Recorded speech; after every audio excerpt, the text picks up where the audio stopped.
Hi guys, నేను మీ Shabbi sir. ఈ వీడియోలో ఏపీ యానిమల్ హస్బెండరీ అసిస్టెంట్ సంబంధించి 1896 పోస్టులకు సంబంధించి పోస్టింగ్ ఆర్డర్స్, అదేవిధంగా ఎవరెవరు అభ్యర్థులకి రాలేదు, వెరిఫికేషన్కి వెళ్ళినప్పటికి కూడా ఆ అభ్యర్థులకు, అదేవిధంగా ఇంకా ఎవరికైతే వెరిఫికేషన్ వెళ్లకుండా ఉన్నారో ఆ అభ్యర్థులకు, అదేవిధంగా ర్యాంక్ తక్కువగా వచ్చిన అభ్యర్థులకు ఈజీగా జాబ్ ఇచ్చేశారు.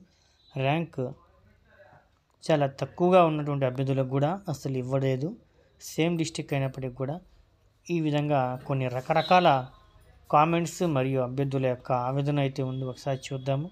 ఓకేనా, ఖచ్చితంగా మనకి ఏ విధంగా న్యాయం జరుగుతుంది దానికి సంబంధించి టోటల్ ప్రొసీజర్ అనేది ఈ వీడియో మనం తెలుసుకుందాం. ఓకే గైస్, ఇక లేట్ చేయకుండా వీడియోని ఒక చిన్న లైక్ చేయండి, ముందు వరకు షేర్ చేయండి. మనలాంటి 10 మంది అభ్యర్థులకి ఈ వీడియోని అయితే షేర్ చేస్తే వాళ్ళకు కూడా ఇన్ఫర్మేషన్ అయితే యూజ్ అవుతుంది. ఓకే, ఫస్ట్ టైం చూసేవాళ్ళు త్వరగా మన ఛానల్ సబ్స్క్రైబ్ అయితే చేసుకోండి. ఓకే రైట్, టాపిక్లోకి వెళ్దాం. ప్రజెంట్ మనం చూసుకున్నట్లయితే యానిమల్ హస్బెండరీ అసిస్టెంట్ సంబంధించినటువంటి ఓవరాల్గా మన డిస్టిక్ వైజ్గా ఉన్నటువంటి ఉమ్మడి 13 జిల్లాల వారీగా ఈ యొక్క ఆర్డర్స్ అనేవి ఇస్తున్నారు. ఓకేనా,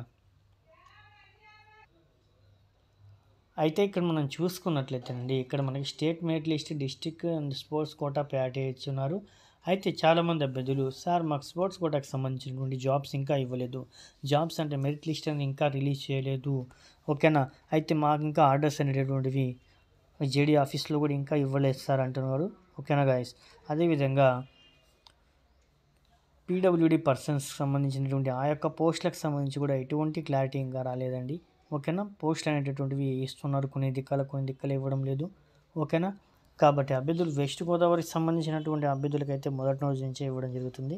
మిగిలినటువంటి జిల్లాలకు సంబంధించి కూడా గుంటూరు జిల్లా, నెల్లూరు జిల్లాలో కూడా కొన్ని దిక్కలు అయితే ఇస్తున్నారని చెప్పి కూడా తెలియజేస్తున్నారు అభ్యర్థులు. ఓకేనా, అదేవిధంగా మనం చూసుకున్నట్లయితే పీడబ్ల్యూడీ పర్సన్స్కి, అదే స్పోర్ట్స్ పర్సన్స్కి మనకి ఈ యొక్క కాల్ లెటర్స్ ఏవైతే ఉన్నాయో అవి రావాల్సి అయితే ఉంది. ఓకేనా,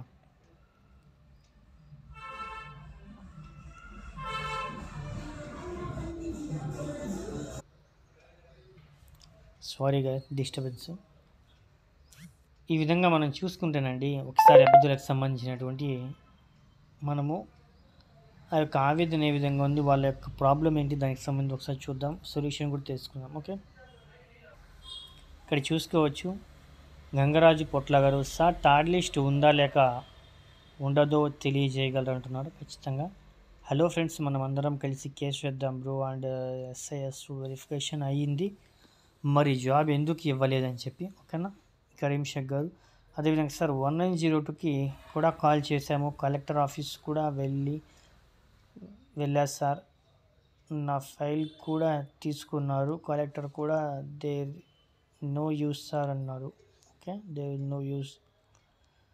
ఇలా మనం చూసుకున్నట్లయితే అండి, చాలామంది అభ్యర్థులు మొత్తంగా వచ్చేసి వెరిఫికేషన్ కూడా వెళ్ళారు, అయినప్పటికీ కూడా వీళ్ళకి జాబ్ అయితే రాలేదు. ఓకేనా, అదేవిధంగా ముఖ్యంగా మొత్తం స్టేట్ వైడ్ అపాయింట్మెంట్ ఆర్డర్స్ అన్నీ డిస్ప్లే చేస్తారు, నీకు ఇస్తారు. ఓకేనా, అప్పుడు కేసు పేమెంట్ చెప్పాలని చెప్పారు. అదేవిధంగా నవీన్ వచ్చేసి అంత ఫ్రాడ్, మనీ ఇస్తేనే జాబ్ ఇస్తారు అంటే వెరిఫికేషన్ అనేది కూడా అంటే మనీ ఇస్తే జాబ్ ఇచ్చేసే పని అయితే ఇంక వెరిఫికేషన్ ఎందుకంది పెట్టడం, ఎవరెవరు మనీ ఇస్తే వాళ్ళకి జాబ్ ఇచ్చేయచ్చు కదా డైరెక్ట్గా అని చెప్పి కూడా అభ్యర్థి యొక్క తెలియజేసుకుంటున్నారు. అనంతపురం నుంచి కాల్ రాలేదు, నాకు ఎవరైనా ఉన్నారా అనంతపురం వాళ్ళు అని చెప్తున్నారు పబ్లిక్. ఓకేనా, ఏదైతే వాళ్ళకి స్టార్టింగ్ శాలరీ అంటే 15,000 ఇస్తారండి. ఓకేనా, సచివాలయం థర్డ్ నోటిఫికేషన్ కూడా వస్తుంది ఆఫ్టర్ ఎలక్షన్ మన సీఎం జగన్మోహన్ రెడ్డి గారు అయితేనే. ఓకే అన్న, Anantapuram selection list non local ఇస్తారండి, ఖచ్చితంగా నాన్ లోకల్కి సంబంధించినటువంటి ఇవి.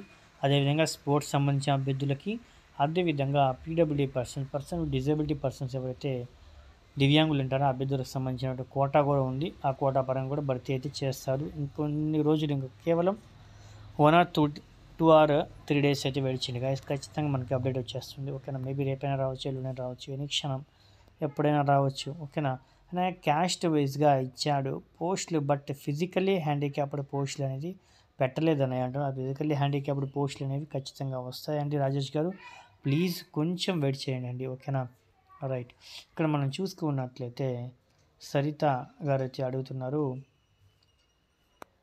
ఏహెచ్ఏ వాళ్ళకి స్టార్టింగ్ శాలరీ ఎంత అంటున్నారు, 15,000 ఇస్తారండి మొదటి 2 సంవత్సరాలు, ఆ తర్వాత మళ్ళీ మనకి ఆఫ్టర్ 2 ఇయర్స్ 22,500 నుంచి రిటైర్మెంట్ అయ్యేలోపు లాస్ట్కి 72,000 వరకు అయితే అమౌంట్ అయితే వస్తుంది. ఓకేనా, రైట్ గైస్. ఈ విధంగా మన సర్వీస్ పెరుగుతూ పోతున్నప్పుడు మన అమౌంట్ కూడా పెరుగుతూ పోతుంది శాలరీకి సంబంధించి.